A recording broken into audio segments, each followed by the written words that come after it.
Franck Proust échappe donc pour l'instant à une peine de ne pas être éligible et donc une démission forcée. On en parle en direct avec le secrétaire du Parti communiste français dans le Gard. Oui, bonjour Vincent Bouget. Bonjour. Vous qui êtes élu à la métropole, Vincent Bouget, vous allez lui dire quoi à Franck Proust quand vous allez le recroiser ?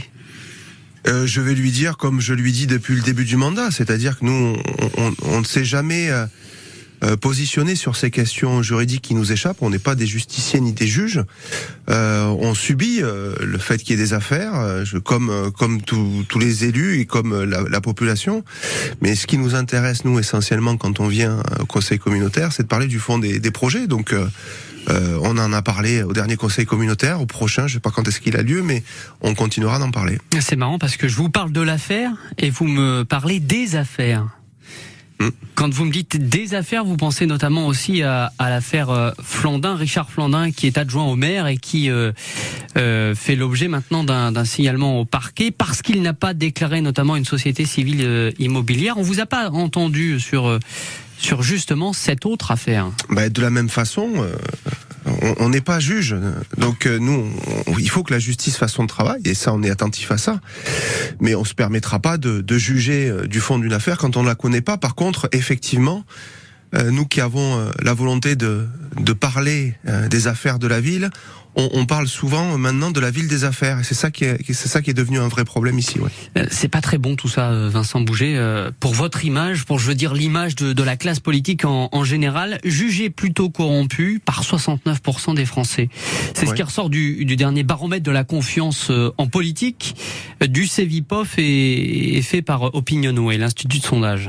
Oui, c'est en plus pas juste, parce que sur les 600 000 élus du territoire, une très petite minorité sont accusés et convaincus d'avoir triché. Mais d'ailleurs, il y a beaucoup de gens qui trichent dans d'autres domaines que la politique. Mais quand on fait de la politique, on se doit un peu d'être exemplaire et d'être transparent. Ce que nous aujourd'hui on peut reprocher, au-delà du fond des affaires qu'on ne veut pas juger, mais qu'on espère qu'elles vont être jugées vite, parce que plus ça traîne, plus c'est compliqué, plus c'est lourd, plus il y a des soupçons et des doutes. Et donc c'est jamais bon, ni d'ailleurs pour l'accusé, ni pour le reste de la population. Oui, 15 ans dans l'affaire. Ouais, voilà. Donc ça c'est pas très raisonnable. Après, on sait aussi que la gestion des affaires, des fois il y a des limites qui sont difficiles à voir, mais la question fondamentale, c'est quel processus on met en œuvre pour garantir cette transparence et cette démocratie. Et le fond que nous pouvons reprocher, le fond politique à la majorité actuelle, c'est d'avoir des pratiques qui ne sont ni assez transparentes. Par exemple, on nous a toujours refusé de rentrer au conseil d'administration de la SPL Agathe en tant que groupe d'opposition, ce qui n'est pas le cas pour d'autres structures, mais en tout cas la SPL Agathe, alors qu'on l'a demandé plusieurs fois, on n'a jamais réussi à y rentrer, ni très démocratique. Aujourd'hui, on a l'impression qu'on privatise, qu'on délègue, et qu'aujourd'hui la ville est à vendre. Et ça, c'est quelque chose qui pèse encore plus que les affaires. Alors, si vous pouviez préciser ce que c'est que la SPL Agathe, comme ça, tout le monde comprendra.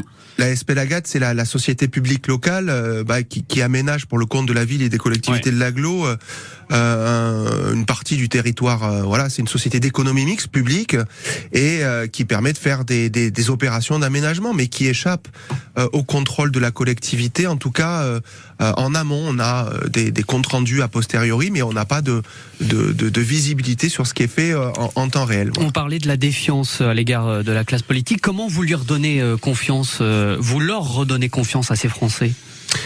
Ça passe par quoi ? Par des manifestations, là, comme peut-être vous allez y participer cet après-midi ? Je pense que la question de la démocratie sociale est une vraie question. Aujourd'hui, on a un pays, c'est complètement fou ce qui se passe, qui depuis 3 mois est vent debout contre une réforme, qui est opposé dans toutes ses catégories à la réforme. Le Parlement a été presque violenté par l'exécutif, et on l'a vu parfois aussi des situations inverses. Oui, avec notamment ces insultes de la part d'élus insoumis à l'égard du ministre du Travail. Il y en a toujours eu des débats un peu vifs à l'Assemblée. La question là, c'est que le projet est minoritaire partout et que le pouvoir ne veut rien faire pour le retirer. Donc il y a une question de démocratie sociale, ça écœure les gens. Ça écœure les gens autant que quand ils voient qu'il peut y avoir des affaires qui mêlent des politiques. Je pense qu'il faut redonner de la puissance à la démocratie, à la transparence. Mais ça passe par des choses effectives. du gouvernement, du 49.3 par le gouvernement, c'est démocratique. Sa volonté aussi d'aller jusqu'au bout sur sa réforme des retraites, c'est démocratique aussi. On le verra sur deux. Emmanuel Macron a été élu. Alors Emmanuel Macron, il a été élu par une bonne partie des gens qui n'approuvaient pas son programme, mais qui ne voulaient pas de Marine Le Pen comme présidente. Il faut quand même s'en rappeler. Et pour cela, c'est une vraie trahison d'Emmanuel Macron. Ensuite, il y a des dispositifs législatifs, mais on verra le Conseil constitutionnel est saisi. C'est ce que j'allais vous dire. C'est la seule cartouche qui vous reste pour vous opposer désormais à cette réforme des retraites. Il y a ça et le référendum d'initiative partagée que les députés ont lancé, que le Conseil constitutionnel peut aussi valider. Mais vous savez très bien que ce référendum d'initiative partagée ne peut pas s'appliquer pour une loi qui a été ou qui vient d'être promulguée, comme ce qui devrait être le cas pour il y a un délai de 9 mois dans le débat. Exactement. Et puis de toute façon, il y aura un délai de 9 mois pendant laquelle la réforme est suspendue. En fait, il y a un délai il faut le faire un mois au plus tard avant le vote de la loi. C'est ce qui a été fait au Parlement, donc on est dans les clous. Et puis il y aura ensuite les mobilisations qui continuent. C'est un mouvement social qu'on a rarement vu, 3 mois, qui est toujours aussi massif, toujours aussi profond. Ça continue encore aujourd'hui. Je pense qu'à un moment donné, si on veut pas casser complètement la démocratie, il va falloir écouter le pays. Dernière petite question, est-ce que vous avez mis la main au pot, notamment pour aider les grévistes ? Oui. Vous avez mis combien ? Je ne sais pas combien j'ai mis. Je dois avoir mis un peu dans la caisse de grève de mon lycée. Non, mais à peu près, vous devriez. Je crois que j'ai mis 50 € et j'ai mis pareil, je crois, pour les cheminots. Voilà. Vincent Bouget, merci beaucoup d'avoir été avec nous sur France Bleu Gare Lozère. Ce matin, je rappelle que vous êtes secrétaire départemental du PCF.